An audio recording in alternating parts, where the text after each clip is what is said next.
আসসালামু আলাইকুম এভরিওয়ান। আজকে আমরা এই ম্যাথের সমাধান দেখব। আমাদের এই চ্যানেলে আপনাদের জন্য বিভিন্ন চাকরি পরীক্ষার বিভিন্ন ম্যাথের সমাধানের ভিডিও চলছে। কাইন্ডলি আমাদের চ্যানেলটিকে সাবস্ক্রাইব করে দিবেন।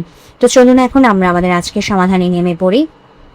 এখানে বলা আছে যে 1 থেকে 20 পর্যন্ত বেজোড় সংখ্যাগুলোর গড় কত। তো 1 থেকে 20 পর্যন্ত আমার যে বেজোড় সংখ্যাগুলো আছে সেগুলো কি কি?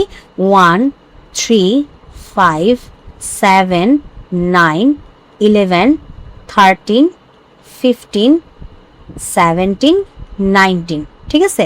তো যেহেতু বিজোড় সংখ্যাগুলোর গড় বের করতে বলছে, তো ফার্স্টে আমাদের কি করতে হবে? এদের যোগফলটা বের করতে হবে। তো 1 + 3 + 5 + 7 + 9 + 11 + 13 + 15 + 17 + 19। তো এদের যোগ করলে আমাদের যোগফলটা আসে হচ্ছে 100। আর যেহেতু গড় বের করতে বলছে, তো কয়টা সংখ্যা এখানে আছে সেটা দেখি। 1, 2, 3, 4, 5, 6, 7, 8, 9, 10। তো 10টা সংখ্যা যেহেতু আছে, তো 10 দিয়ে ভাগ যাবে। তো সংখ্যাগুলোর যোগফলকে সংখ্যাগুলি দিয়ে ভাগ দেওয়ার পর আমরা গড় যেটা পাচ্ছি সেটা হচ্ছে 10। তো এটাই হচ্ছে আমাদের আজকের প্রশ্নের সমাধান। তো যদি ভিডিওটি ভালো লাগে অবশ্যই ভিডিওকে লাইক দিবেন, চ্যানেলটিকে সাবস্ক্রাইব করবে। ভালো থাকবেন।